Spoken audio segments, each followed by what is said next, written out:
Welcome to the channel dear students. तो आज हम देखने वाले हैं इलेक्ट्रोकेमिस्ट्री का एक और नया टॉपिक, जो कि हम देखेंगे ईएमएफ मेजरमेंट की एक एप्लीकेशन।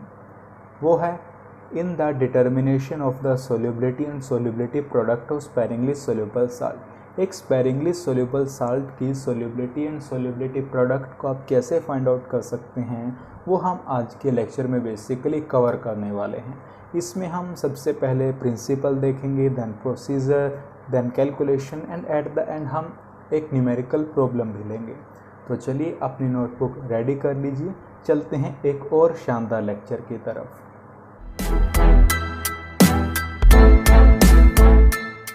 तो चलिए एप्लीकेशन ऑफ ईएमएफ मेजरमेंट्स में सबसे पहले हम देखेंगे in the determination of solubility and solubility product of sparingly soluble salt. ध्यान से सुनिए, पहले समझेंगे देन आप नोट करेंगे। देखिए, सबसे पहले क्वेश्चन यही अराइज होता है कि सर हमारे पास सोल्युबिलिटी एंड सोल्युबिलिटी प्रोडक्ट क्या होता है एंड स्पेरिंगली सोल्यूबल साल्ट क्या है। देखो, सोल्युबिलिटी एंड सोल्युबिलिटी प्रोडक्ट को आप समझोगे जैसे जैसे हम लेक्चर में आगे प्रोसीड करेंगे। बात करते हैं स्पेरिंगली सोल्यूबल साल्ट की। देखिए, ये वो साल्ट है जो आयंस में बहुत कम डिसोशिएट होता है, बहुत ही कम। एग्जाम्पल की बात करें AgCl।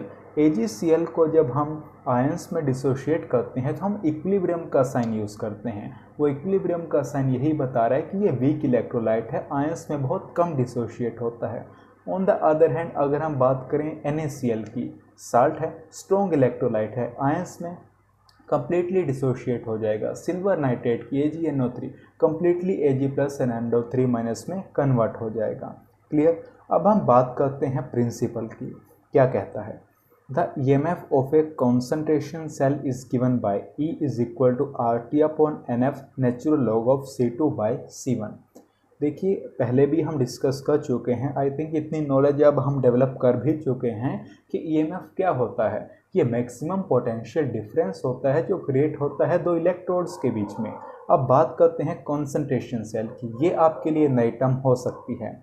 देखिए, ज़्यादा डीप में तो हम नहीं जाएंगे, लेकिन टॉपिक को समझने के लिए जितना नीड है हम उतना डिस्कस ज़रूर करेंगे। देखिए, गैल्वेनिक सेल की अगर बात करें तो वहाँ पर हमें दो टाइप्स देखने को मिलते हैं। बात करें पहले टाइप की, वो होते हैं केमिकल सेल्स, जिसके केस में जो EMF है, यानी जो मैक्सिमम पोटेंशियल डिफरेंस है इलेक्ट्रोड के बीच में, वो अराइज होता है केमिकल रिएक्शन के कारण। अगर बात करें कॉन्सेंट्रेशन सेल की, तो यहाँ पर जो EMF अराइज होता है उसमें कोई नेट केमिकल रिएक्शन हमें देखने को नहीं मिलती। तो सर कैसे EMF अराइज होता है? वो अराइज होता है कंसंट्रेशन में डिफरेंस के कारण। किसकी कंसंट्रेशंस में डिफरेंस के कारण? इलेक्ट्रोड की कंसंट्रेशंस में डिफरेंस के कारण, या फिर कह लीजिए जो इलेक्ट्रोलाइटिक सॉल्यूशन है उनकी जो कंसंट्रेशन है उनमें डिफरेंस के कारण। ये है हमारे पास कंसंट्रेशन सेल। ये इक्वेशन से हम EMF फाइंड आउट करते हैं। देखो, तभी यहाँ पर दो कंसंट्रेशन है, क्योंकि कंसंट्रेशन डिफरेंस की बात हो रही है। अब अगर कोई आपको कहे कि आपके पास EMF आपको दे दिया है, आपको एक सोल्यूशन में कंसंट्रेशन भी पता है, मान लो वो C1 में पता है, तो आप C2 concentration easily find out कर लेंगे, क्योंकि R तो गैस कांस्टेंट है, इसकी वैल्यू हमें पता रहती है। टेम्परेचर आपको गिवन रहेगा। N क्या है कि कितने नंबर ऑफ इलेक्ट्रॉन्स इन्वॉल्व हैं सेल रिएक्शन में, वो आपको पता रहेगा। F है फैराडे, आपको पता है, हम यूज़ भी कर चुके हैं।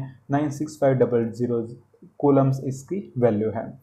तो यही बात, thus knowing the EMF of the cell and the concentration of ions in one of the solutions that in the other can be calculated। बहुत ही सिंपल बात है, प्रिंसिपल में आई थिंक कोई डाउट नहीं रहा होगा। बात करते हैं प्रोसीजर की। सपोज कीजिए जिस स्पेरिंगली सोल्यूबल साल्ट की आपको सोल्युबिलिटी कैलकुलेट करनी है वो है AgCl। अभी हमने एग्जाम्पल में भी इसे डिस्कस किया था। तो प्रोसीजर में क्या है, हमने एक सेल को सेटअप किया और उसकी EMF को मेज़र किया। अब थोड़ा सेल को डिस्कस करते हैं। एक बीकर में हमने लिया N/100 silver nitrate solution, AgNO3 solution. N/100 तो समझते हैं ना, सिंपली ये 0.01 नॉर्मल AgNO3 सॉल्यूशन है। यानी हम बोलते हैं ना, जैसे वन नॉर्मल है किसी भी सॉल्यूशन का, तो हम कहते हैं 1 ग्राम इक्विवेलेंट डिजोल्व पर लीटर ऑफ सॉल्यूशन। इसी तरीके से 0.01 नॉर्मल AgNO3 का क्या मतलब है कि 0.01 नॉर्मल ग्राम इक्विवेलेंट AgNO3 के डिजोल्व है पर लीटर ऑफ सॉल्यूशन। क्लियर। एक बीकर में n/100 है AgNO3 सोल्यूशन, उसमें हमने सिल्वर इलेक्ट्रोड को डिप कर दिया। एक और बीकर लिया जिसमें n/10 KCl सोल्यूशन है, 1/10 यानी 0.1 नॉर्मल KCl सोल्यूशन यानी 0.1 gram equivalent of KCl dissolve पर लीटर ऑफ सोल्यूशन। इसमें एक और सिल्वर इलेक्ट्रोड डाल दिया। अब इन दोनों बीकर को आपस में हमने कनेक्ट कर दिया through salt bridge. Salt bridge में है saturated ammonium nitrate. Salt bridge का काम क्या है, इन दोनों बीकर के बीच में इलेक्ट्रिकल कनेक्शन प्रोवाइड कर रहा है। अब ये जो सोल्यूशन है इसे हम सैचुरेट करते हैं AgCl। कैसे करते हैं, जो KCl सोल्यूशन है ना, ये आपके नॉलेज के लिए है, उसमें हम 2 से 3 ड्रॉप डाल देते हैं AgNO3 सोल्यूशन की। KCl प्लस AgNO3 क्या फॉर्म करेंगे, AgCl प्लस KNO3 बन गया ना AgCl। 2-3 ड्रॉप्स में हमारे पास जो AgCl फॉर्म हो रहा है वो इतना सफिशिएंट होता है कि वो सैचुरेट कर दे सोल्यूशन को। सैचुरेशन का मतलब समझते हैं ना, हमने पहले भी डिस्कस किया था कि आप अगर पानी में चीनी डालें और उससे घोले घुल गई, डालते रहे, एक टाइम पर ऐसा आएगा जब चीनी घुलना बंद हो गई, यानी सैचुरेटेड सोल्यूशन बन गया, वहाँ पर इक्विलिब्रियम आ गया हमारे पास। क्लियर। तो यहाँ पर एक और चीज़, अब AgCl स्पेरिंगली सोल्यूबल साल्ट है। अब आपको पता है स्पेरिंगली सोल्यूबल साल्ट है, वीक इलेक्ट्रोलाइट है, तो आयंस में बहुत कम कन्वर्ट होगा। यहाँ से जो Ag+ मिलेंगे वो बहुत कम अमाउंट में मिलेंगे। अगर बात करें AgNO3 की, स्ट्रॉन्ग इलेक्ट्रोलाइट है, डिसोशिएट हो जाएगा कम्प्लीटली आयंस में, तो यहाँ पर Ag+ आयन की कंसंट्रेशन ज़्यादा होगी। सिंपल सी बात है, एग्री करते हैं। क्लियर, इतना ठीक है। अभी ये है प्रोसीजर में, आगे हम देखते हैं कि किस तरीके से कैलकुलेशन करेंगे। आप इतना नोट कर लीजिए। चलिए अब हम देखते हैं कैलकुलेशंस को क्या कहता है। The cell is a concentration cell having higher concentration of Ag+ ion in the left hand electrode and low concentration of Ag+ ions in the right hand electrode produced by the dissociation of AgCl। बिल्कुल ठीक बात है। अभी just हमने discuss किया कि left hand side में AgNO3 है, स्ट्रॉन्ग इलेक्ट्रोलाइट है, कम्प्लीटली आयंस में डिसोशिएट हो जाएगा, जबकि राइट हैंड साइड में AgCl है, वीक इलेक्ट्रोलाइट है, स्पेरिंगली सोल्यूबल साल्ट है, आयंस में कम्प्लीटली डिसोशिएट नहीं होगा, Ag+ की कॉन्सेंट्रेशन बहुत कम होगी। क्लियर। आगे देखिए, by convention writing the electrode with higher concentration of ions on the right hand side the above cell may be written as. Convention में क्या है कि जिस इलेक्ट्रोड की कंसंट्रेशन हाई होगी उसे हम राइट हैंड साइड लिखेंगे। याद रखना, न्यूमेरिकल में भी हम देखेंगे, आपको क्वेश्चन हो सकता है हाई कंसंट्रेशन जो हो वो लेफ्ट साइड गिवन हो, लेकिन आपको बाय कन्वेंशन उसको राइट में लिखना होगा। क्लियर। तो यही हमने यही कन्वेंशन के अनुसार लिख दिया। साल्ट ब्रिज अभी जो लेफ्ट में था इसे हमने राइट में लिख दिया। n/100 AgNO3 सोल्यूशन, हम मान रहे हैं कि इनके अंदर जो Ag+ मानना क्या है, स्ट्रॉन्ग इलेक्ट्रोलाइट है, 0.01 नॉर्मल है, कम्प्लीटली डिसोशिएट हो गया, तो Ag+ भी कितना बनेगा, 0.01 नॉर्मल ही। क्लियर। यहाँ पर Ag+ की कॉन्सेंट्रेशन हम मान लेते हैं C। क्लियर। अब हमें ये C कैलकुलेट करना है। अब प्रिंसिपल हमने देखा था, EMF of the cell is given by E = RT/NF natural log of C2/C1। C2 हमने ले लिया 0.01 को एंड डिवाइडेड बाय C1 है हमारे पास C।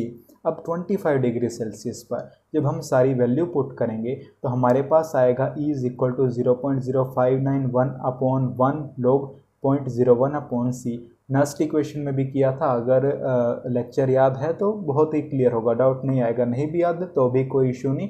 हमें सिर्फ इतना देखना है, 25 डिग्री सेल्सियस पर जब सारी वैल्यू पुट कर देंगे तो यहाँ पर 0.059/n log C2/C1 आएगा। n की वैल्यू, कितने नंबर ऑफ इलेक्ट्रॉन इन्वॉल्व है सेल रिएक्शन में, देखो ये तो अंडरस्टूड हो जाना चाहिए, नहीं भी है तो भी कोई इशू नहीं। जब हमने रिवर्सिबल इलेक्ट्रोड डिस्कस किए थे वहाँ काफ़ी बार आई थी ये चीज़।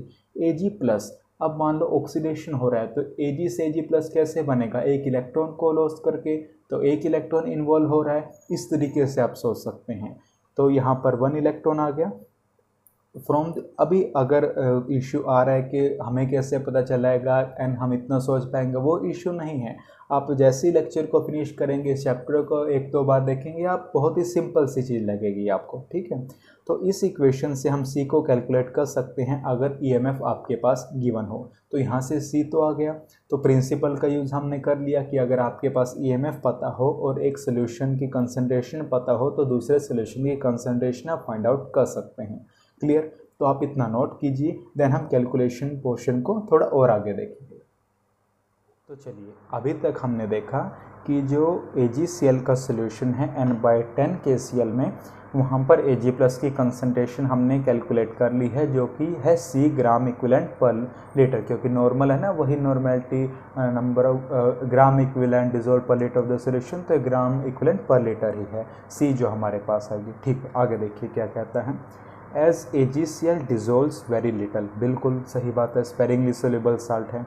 The Cl- ions produced from AgCl are negligible as compared to that produced from KCl, बिल्कुल सही बात है। देखो AgCl वीक इलेक्ट्रोलाइट है, आयंस में डिसोशिएट नहीं हो रहा, तो यहाँ से जो Cl- मिलेंगे वो बहुत ही कम मिलेंगे। लेकिन KCl एक स्ट्रॉन्ग इलेक्ट्रोलाइट है, कम्प्लीटली डिजोल्व हो जा रहा है आयंस में, तो यहाँ पर Cl- हमें अच्छे अमाउंट में मिलेंगे। यानी हम कह सकते हैं कि जो Cl- की कॉन्सेंट्रेशन है वो KCl की वजह से ही है, यही बात है।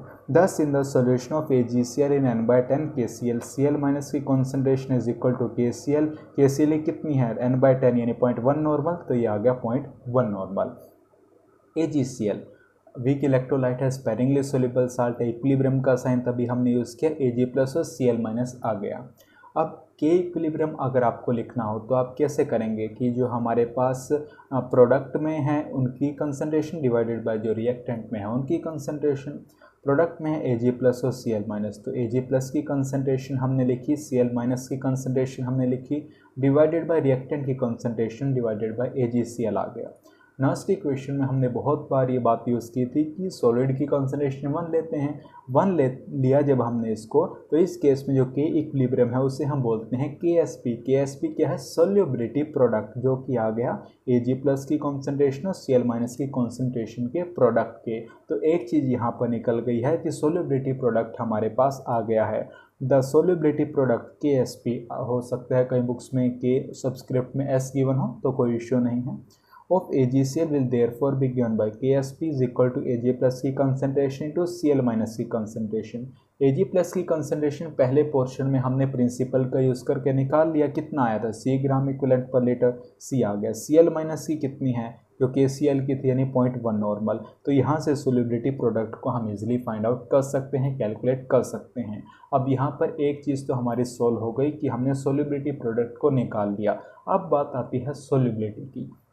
अब देखो AgCl है, Ag+ और Cl- में चाहे थोड़ा डिसोशिएट हुआ, लेकिन हुआ तो मान लो हम कहते हैं कि AgCl के 10 यूनिट सोल्यूबल हो गए, मान लो 10 यूनिट सोल्यूबल हुए, तो Ag+ कितने बनेंगे 10 यूनिट्स, Cl- भी कितने बनेंगे 10 यूनिट्स। कोई कहे नहीं 20 यूनिट सोल्यूबल हुआ है, तो आप बोल सकते हैं कि 20 यूनिट से Ag+ बने होंगे, 20 यूनिट से Cl- बने होंगे। समझना इस बात को, सोल्यूबिलिटी में बहुत हेल्प करेगा। इसी तरीके से मैं कहूँ अगर सोल्यूबिलिटी S है तो Ag+ कितना बना होगा, इसकी कंसंट्रेशन कितनी होगी, Cl- भी कितना बना होगा S। इतने बात समझ आई, बस ये आ गया तो सोल्यूबिलिटी हो गई, इतना नोट कर लो, देन हम सोल्यूबिलिटी को देखते हैं। चलिए, if the solubility of AgCl is S moles per liter, then Ag+ की कंसंट्रेशन Cl- की कंसंट्रेशन दोनों कितनी होंगी, S ग्राम इक्विवेलेंट पर लीटर, क्योंकि हम नॉर्मेलिटी में लेके चल रहे हैं ना, तो इसलिए ग्राम इक्विवेलेंट पर लीटर आया। यही बात अभी हमने डिस्कस की कि मान लो 10 यूनिट्स होती सोल्यूबिलिटी, तो Ag+ और Cl- कितना बनता, 10 यूनिट्स बन जाता। अभी हमने देखा KSP किसके इक्वल आया था, Ag+ और Cl- की कॉन्सेंट्रेशन की कितनी है वो S, तो S इंटू एस आ गया S²। अगर हम S की वैल्यू निकाल तो अंडर रूट में आ जाएगा KSP, S is equal to under root of KSP। तो इस तरीके से हमने सोल्यूबिलिटी को फाइंड आउट कर लिया। अब इससे पहले हमने KSP को कैलकुलेट करा था, यहाँ पर सोल्यूबिलिटी हो गया। दस bye knowing the value of KS या KSP the value of S can be calculated. तो दिस इज हाउ कि हम किस तरीके से कैलकुलेट कर सकते हैं एक्सपेरिमेंटली सोल्यूबल साल्ट की सोल्यूबिलिटी को और सोल्यूबिलिटी प्रोडक्ट को। आई थिंक नहीं कोई डाउट रह गया होगा इससे रिलेटेड। आप इतना नोट करो, जो ये पॉइंट है सोल्यूबिलिटी वाले AgCl की, इसे ध्यान में रखना, न्यूमेरिकल सॉल्व करते बहुत हेल्प करेगा। तो चलो आप इतना नोट करो। चलिए अब एक न्यूमेरिकल प्रॉब्लम देखते हैं। कंसीडर द सेल गिवन है, ये वही एक ये बीकर है जिसमें है 0.005 नॉर्मल AgNO3 का सोल्यूशन, जिसमें एक सिल्वर इलेक्ट्रोड को डिप कर दिया है। दूसरा सोल्यूशन AgCl का सैचुरेटेड सोल्यूशन, जिसमें एक और सिल्वर इलेक्ट्रोड डिप की है, KNO3 के साल्ट ब्रिज से दोनों को अटैच कर दिया है। If the EMF of the cell at 25 degree Celsius is 0.1585 volt, EMF given है सेल की 25 डिग्री सेल्सियस पर, calculate the solubility of AgCl at this temperature. हमें क्या करना है, AgCl की सोल्युबिलिटी फाइंड आउट करनी है।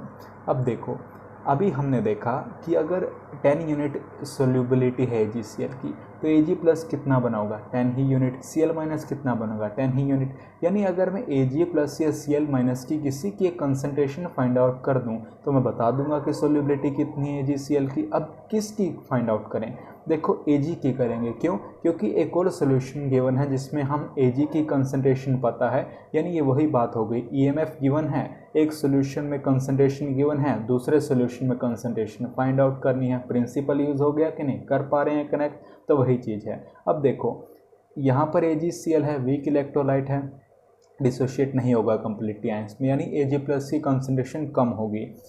स्ट्रॉन्ग इलेक्ट्रोलाइट है, कंप्लीटली डिसोशिएट होगा Ag प्लस NO3 माइनस में, यहाँ पर Ag प्लस की कंसंट्रेशन हमें देखने को मिलेगी सिग्निफिकेंट। तो जहाँ पर हाई कंसंट्रेशन होगी उसे हम बाय कन्वेंशन कहाँ लिखते हैं, राइट हैंड साइड। तो सबसे पहले आप सेल को राइट हैंड साइड में लिखेंगे एग्जाम में जब क्वेश्चन को सोल्व कर रहे होंगे। अब यहाँ पे वही प्रिंसिपल यूज़ करेंगे, क्योंकि 25 डिग्री सेल्सियस है तो डायरेक्ट फॉर्मूला लगाओ ना, E is equal to 0.0591 upon n log C2 upon C1।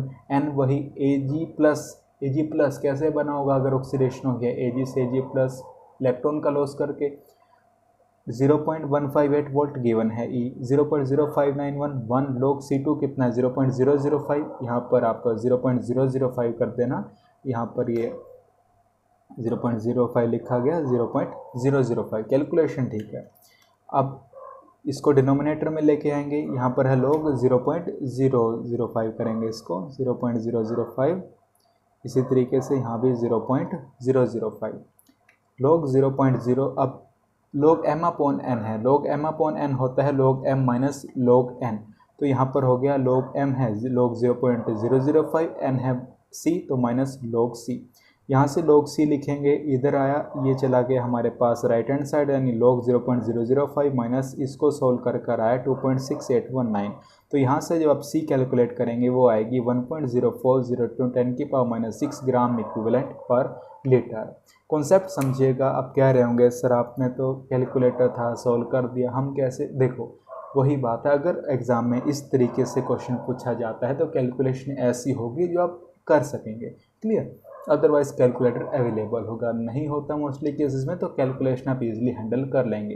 Main है कि क्या आप यहाँ पर कॉन्सेप्ट क्लिक कर पाए, क्या जो हमने सीखा उससे अप्लाई कर पाए, आई थिंक कर पाए होंगे।